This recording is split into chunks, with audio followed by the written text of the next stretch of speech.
Okey, Assalamualaikum dan sejahtera. So, hari ini saya ingin berikan tunjuk ajar bagaimana untuk anda membuat butang sedemikian di Blogspot ni download SPDF. Kadang-kadang terdapat pembaca yang ingin download anda punya maklumat jika terdapat kod-kod HTML betul seperti ini kod-kod seperti ini. So, mereka nak download. So, amat dah nak baca, lebih fahamkan lagi sebab kadang HTML ni agak sukar sikit, mereka nak fahamkan.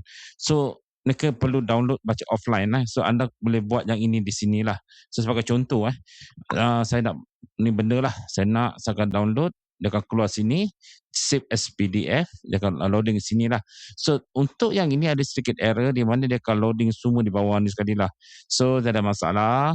Seperti biasa anda buat benda simple je lah Anda akan pilih pages je lah pages custom di sini. Dah 1 dan 2 lah contoh Alright. 1 hingga 2 lah contoh 1 hingga 2, dia akan pilih 2 line lah yang anda boleh anda save sebagai untuk mendapatkan maklumat lebih lanjut lah tentang yang anda inginkan sahaja So, nak belajar buat benda ni, senang saja Okey. So, yang pertama anda kena ambil benda ni, ini anda boleh minta ni di link yang saya berikan nanti skrip ni.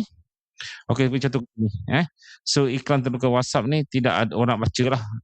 Nak baca tapi dia tak boleh download. So, artinya saya nak tambahkan sini satu error di sinilah. So, saya akan pergi ke download, ke sini. Saya akan klik ke sini klik ke sini. Saya akan tukar dia kata ini kepada HTML view.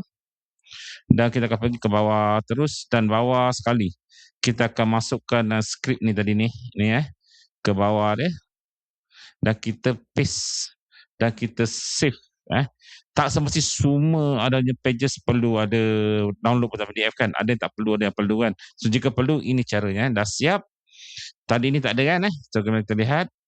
Kita klik. Maaf. Kita klik. Di bawah sekali. Dah ada sini So, nak download. Boleh download lah. Sekarang untuk benda ni, tu dah boleh download sebagai PDF. Amat mudah. Ini salah satu kelebihan yang diberikan oleh